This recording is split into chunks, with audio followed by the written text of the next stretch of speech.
This video addresses the global actor Google, and Google is an example of a transnational corporation. We were first introduced to Google in Area of Study 1 when studying global actors, and it fits into our course in terms of understanding the aims and objectives, roles, power and influence of the various global actors in global politics.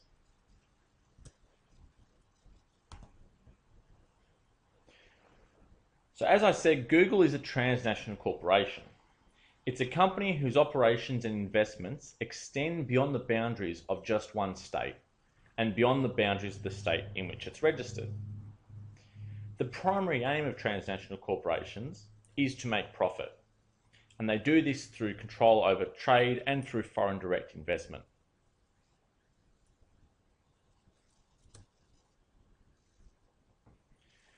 Google's aim is to maximize the long-term returns to shareholders, and they do this by organizing the world's information and making sure it is universally acceptable and useful information.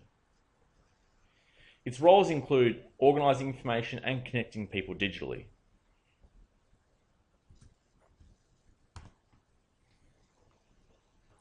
Through employment, Google gains political power as they employ a large number of people and can subsequently hire and fire large numbers of employees. For example, Google currently employs over 30,000 people globally. What this means is that state governments often seek to please Google as they are afraid that dissatisfaction might result in large numbers of unemployed people within their state.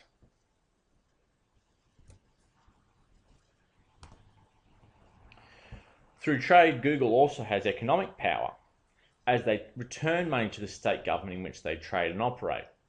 And this gives Google and other TNCs a degree of control over the economic market and the government of the states in which they operate. For example, Google had $30 billion in revenue in 2012, and a large proportion of this went to states in the form of taxes and taxation.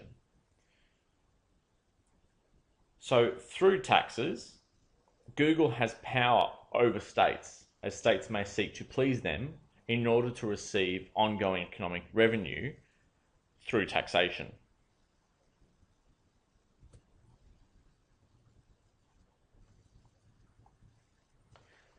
Google has been successful in connecting people digitally, and this can be demonstrated through their news coverage of, for example, floods in Jakarta.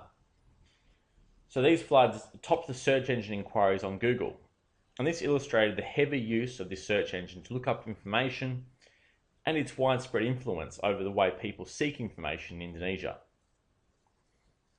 However, their influence is also limited to some extent, as the presence of the search engine might threaten the state's control and sovereignty. The state had less control over what information was being disseminated because Google allowed people access to find particular information during this flood event. The power of a TNC like Google is also limited because some states can reject or limit the way a TNC trades.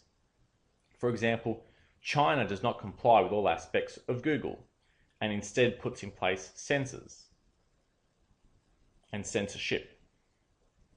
Thus, you could say China is exercising a form of power or sovereignty, protecting its sovereignty and limiting what influence Google may have. This TNC links to a number of terms. Firstly, globalization. The fact that Google interacts with other states and connects people across states through foreign direct investment and trade links to the term globalization, as through these interactions, they're deepening the social and economic relations between states and between the people across the globe.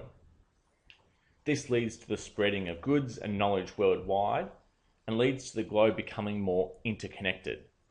And that term interconnected is a term we closely relate to globalization.